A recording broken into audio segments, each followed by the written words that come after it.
How would you look to work with the Student Advice Centre?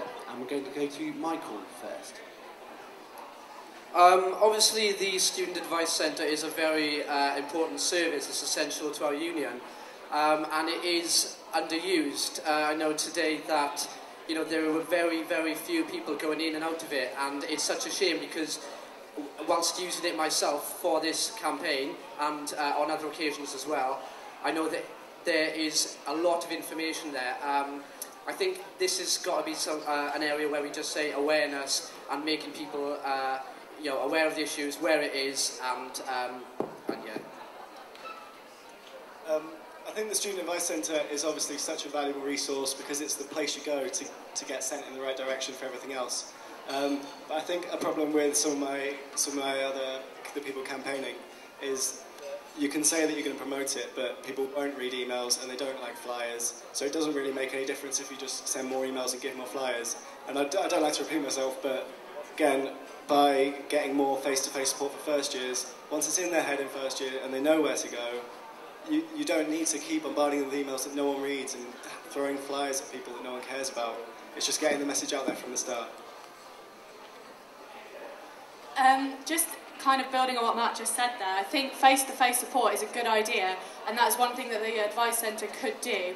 But I think it's important to realise that they are a resource which, although people aren't as aware of them as we'd like to be, and something I'd like to do is to raise awareness of them through greater publicity around the union, utilising the plasma screens. And as someone said to me while I was campaigning, if they got as many emails about the Advice Centre as they did about Pop-Tarts, they'd be much more likely to use it. I think that emails are a really useful way of using them, especially if they're targeted and people are aware that the services available are ones that they could use. Going to go to Guy?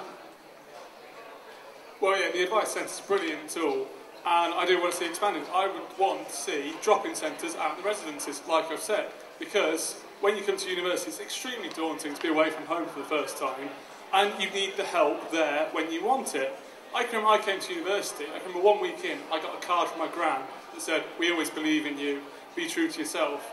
And I sat there and I cried at this, and I thought, I want to go home, I don't want to be here. 4 years in, I've had the best time of my life, and I don't want people to miss out if they have these bad experiences. And to Mike. Okay, so I've made it clear from the start that I want to use what we've already got to promote it. So my campaign slogan, like Mike, is using something that people know about as students and the majority of students actually use. So why can't we do that with the Student Advice Centre? So, like I've said, the foyer, go to the off-campus departments, where everybody is and where everybody knows about. I think it's you restricting yourself just to first years is a bad idea, because although that's great, you need to get it into the first year's heads. If second and third years don't know about it already, Last time. Okay. I'm just going to give the candidates an opportunity to follow up or come back on anything they've heard, if anyone... Yeah, are you all okay with that? Yeah, okay. Right, we're going to go to Matt next. I think something I'd like to stress is that obviously I want more face-to-face support for first years, as I've said over and over again, but that doesn't mean that the rest of university is just going to get dropped and left to do what they want. It's important, obviously, to keep getting the message out there once it's already in place, but I think the point that I'm trying to make with the more face-to-face support is it's laying the foundations for the rest of their university life as welfare. And once a year... I'd just like to clarify something that Matt said about the International LGBT Confidential line. I know that obviously this is a very specific group of people and that Nightline should try and help everybody.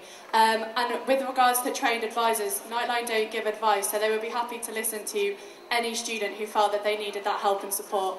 I think general awareness of all the services that are available would be an excellent benefit for this university.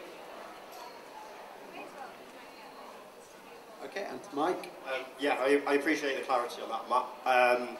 What my point was also about was I think it would also be... It's wrong to assume that not everybody reads their emails and checks the flyers. Like Ros said, if you do get as much emails from the Advice Centre than you do from some of the club nights, that maybe they'd be aware of what wide range of support is available from the Advice Centre. Michael? Just to talk about the LGBT international line again, I think Matt should actually be applauded for having a policy that's actually very specific. As I said earlier, welfare is a very broad area, so it's a real risk to introduce a policy that not only says you're going to do something, but how you're going to do it. And that's what I've tried to do as well with safety belts, bottled water, etc. And so, you know, whilst you can be vague, it should be applauded that, you know, these ideas are in place. And to Guy. Yeah, simply I agree with pretty much all they've said. I don't want to sound like a politician there, but basically it's all about increasing accessibility, increasing awareness, which can only be a good thing, especially with what are vitally important welfare services.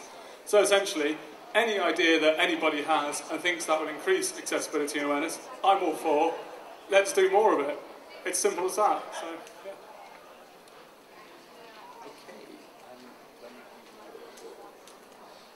Okay, I'm going to see if there are any more questions from the floor at all at this point. So hands up if you do have one. And it would appear not. So we are going to move on to one final round of questions, which again will come from the ones that we have here. And the final question will be, what should be the focus of the union's relationship with the local community?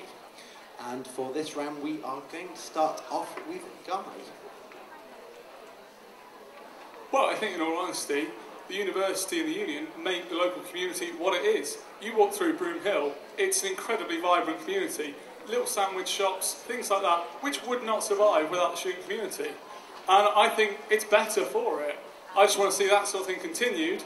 I think students have a lot of respect for the local community, and I think the local community has respect for students. I just want to see that continued and keep Broom Hill and keep the rest of Sheffield what it is, which is a great place to live, great student community. Okay, and we'll go to Mark. Well, it's clear already that Sheffield students enjoy Sheffield because it's got one of the highest graduate retention rates. But often in the media you can get a bit of bad press. There's been complaints in the past from people up in Broom Hill about you know, antisocial behaviour. But I think what we need to focus on is celebrating what the students already do within the community and really like publicise this through a variety of media. And we'll go to Ross. Yeah, I think the main focus really should be focusing on the positive work that students do within this union. Sheffield Volunteering is one of the best student volunteering projects throughout the country, and as Welfare Officer I'd really like to work with Sheffield Volunteering to promote that work that students do. Really building especially on the work that they do in schools, as that is the best way to contact young people who may be considering coming to university themselves. So working with things like Sheffield Volunteering and the Aim Higher Associate Scheme to really get the message out there that students really do appreciate their local community. I agree with what's been said so far. I think we have a responsibility to the local community as well. We have to remember that Sheffield's a great city, as Mike made a very good point. But it's a friendly city, it's fairly crime-free in comparison. And we need to remember that, you know, for the majority of us, we've been welcomed into the city of people who live here. And it's about building that relationship and making sure it's a two-way system. I think I'm just going to repeat what other people have said, but obviously like problems with being loud at night and drinking and antisocial behaviour are being tackled within the communities, but they're still a problem. But I think the main part of that is education within the Students' Union, and also just coming down hard on people that are the ones disrupting it, because it's always a small minority. And I think that's something that needs to be stressed in the publicity to the local community, is that it's not everybody ruining everything because we're students and we hate everything else. It's only a tiny proportion of people that are causing trouble that gives students a bad name.